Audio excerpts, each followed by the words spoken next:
यह सूचना केवल हमारे विचार हैं, वित्तीय सलाह नहीं। निर्णय लेने से पहले खुद शोध करें। किसी भी लाभ या हानि के लिए हम उत्तरदायी नहीं हैं। आज हम देख रहे हैं गो फैशन इंडिया लिमिटेड के 2025-26 Q3 की standalone financial performance. Starting with the sales, पिछले क्वार्टर से सेल्स में -13% का डिक्रीज हुआ है, मगर कंपनी ने पिछले साल के मुकाबले मार्जिनल सेल्स डिक्लाइन रिपोर्ट किया, around -9%। Expenses -9.5% quarter on quarter decrease हो गए हैं, जो साल भर के -1.5% के डिक्लाइन के साथ अलाइन करता है। एक्सपेंसेस में डिक्रीज अच्छा है, लेकिन सेल्स में डिक्रीज निराशा की बात है। ऑपरेटिंग प्रॉफिट, जो पिछले साल के कंपैरिजन में -25.5% डाउन हुआ है, quarter on quarter around -22% decrease हुआ है। Operating profit margin OPM annual basis पे -6% से डिक्रीज हुआ है और पिछले क्वार्टर के कंपैरिजन में -3% से डिक्रीज हुआ है। एक्सेप्शनल आइटम्स को ऐड करके अदर इनकम पिछले क्वार्टर के कंपैरिजन में -30.5% गिर गई, बावजूद इसके ईयरली डिक्लाइन -13.5% हुई है। इंटरेस्ट एक्सपेंसेस पिछले क्वार्टर से 2% अप हुआ, लेकिन ईयर ओवर ईयर इंक्रीज 7% हुआ है।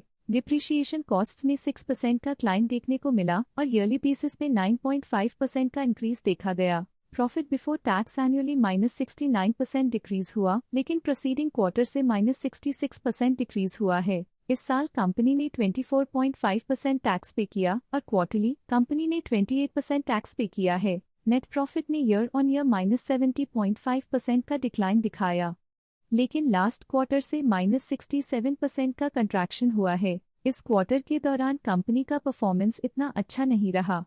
नेगेटिव नेट प्रॉफिट लॉसेस को इंडिकेट करता है। वहीं अगर एनुअल एनालिसिस की बात करें तो साल के दौरान कंपनी का परफॉर्मेंस अच्छा नहीं रहा। नेगेटिव नेट प्रॉफिट का मतलब है कि कंपनी प्रॉफिट के कंपैरिजन में नुकसान उठा रही है। अर्निंग्स पर शेयर EPS में ईयरली -70.5% का डिक्रीज देखा गया, लेकिन क्वार्टरली में 67% की गिरावट भी नजर आई। इस क्वार्टर में कंपनी का EPS इतना अच्छा नहीं रहा। नेगेटिव प्रॉफिट कमजोर एफिशिएंसी को दिखाता है। गो फैशन इंडिया लिमिटेड के फाइनेंशियल स्नैपशॉट को रिव्यू करते हुए कुछ मुख्य ट्रेंड्स सामने आए हैं, जो कंपनी की परफॉर्मेंस पर रोशनी डालते हैं। दिसंबर 2022 से दिसंबर 2025 तक गो फैशन इंडिया लिमिटेड की फाइनेंशियल जर्नी में सबसे पहले बात करते हैं सेल्स की। इस साल सेल्स में 2.5% की वृद्धि हुई है और पिछले 4 सालों में 36% की वृद्धि हुई है, जो एक निरंतर अपवर्ड ट्रेंड को दर्शाता है। पिछले 3 साल से सेल्स लगातार बढ़ती जा रही है, जो मार्केट एक्सपेंशन और कंज्यूमर डिमांड में वृद्धि को दर्शाता है। अब बात करते हैं एक्सपेंसेस की। इस साल एक्सपेंसेस 2% बढ़े हैं और 4 सालों में 52% का इजाफा हुआ है। इस साल सेल्स और एक्सपेंसेस एक साथ बढ़ रहे हैं, जो बैलेंस्ड ऑपरेशनल अप्रोच को दर्शाता है। ऑपरेटिंग प्रॉफिट का सफर स्टेडीली ऊपर चढ़ रहा है, इस साल 5% की बढ़ोतरी के साथ और पिछले 4 सालों में 1% का नोटिसेबल राइज हुआ है। पिछले साल की गिरावट के बाद इस साल ऑपरेटिंग प्रॉफिट में सुधार हुआ है, जो ऑपरेशंस में सफल पलटाव को दर्शाता है। कठिन दौर से गुजरते हुए नेट प्रॉफिट में इस साल -18% की गिरावट आई है, जो पिछले 4 सालों में -11.5% की गिरावट के साथ चुनौती पेश करता है। इस साल नेट प्रॉफिट में आई कमी के बावजूद पिछले सालों में हुई पॉजिटिव वृद्धि एक अस्थायी मार्केट एडजस्टमेंट को दर्शाता है। EPS के लिए रास्ता कठिन रहा है। इस साल EPS -66% डिक्रीज हुआ और पिछले 4 सालों में कुल मिलाकर -63.5% की गिरावट हुई है। इस साल EPS में कमी आने के बावजूद पिछले सालों की ग्रोथ कंपनी की मजबूत ओवरऑल परफॉर्मेंस को अंडरलाइन करती है। चलिए अब बात करते हैं शेयर होल्डिंग पैटर्न की। गो फैशन इंडिया की शेयर होल्डिंग रिपोर्ट्स कुछ इस प्रकार की हैं, जो दिसंबर 2025 के 31 तक चलता है। ये रिपोर्ट कंपनी के शेयर्स की डिटेल्ड जानकारी देता है, जिसमें promoters, promoter groups, foreign investors, public investors और सरकारी एंटिटीज शामिल हैं।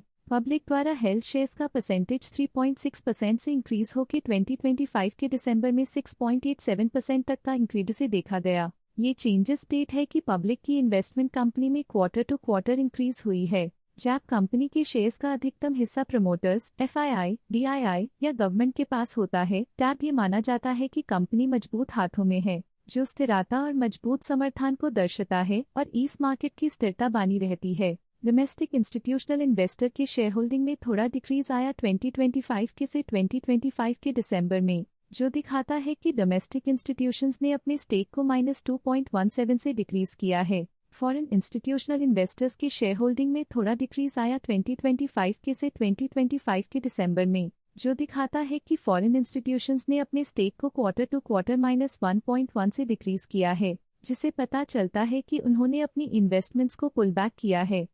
ये था कंपनी का करंट शेयर होल्डिंग पैटर्न। अब नजर डालते हैं गो फैशन इंडिया की स्टॉक रिकमेंडेशन पे। लोटस स्टॉक का करंट प्राइस 1129.35 रुपीस चल रहा है। ICICI सिक्योरिटीज ने स्टॉक की बाय रिकमेंडेशन दी थी।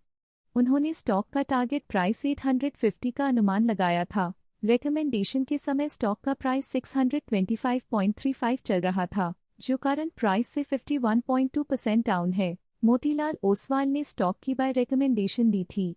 उन्होंने स्टॉक का टारगेट प्राइस 750 का अनुमान लगाया था। रिकमेंडेशन के समय स्टॉक का प्राइस 625.35 चल रहा था, जो करंट प्राइस से 29.5% डाउन है। आज के लिए फाइनेंशियल सेक्टर में इतना ही।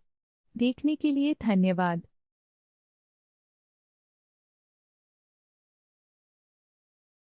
स्टॉक लेटेस्ट न्यूज अपडेट के लिए चैनल को सब्सक्राइब करें और वीडियो को लाइक एंड शेयर करें।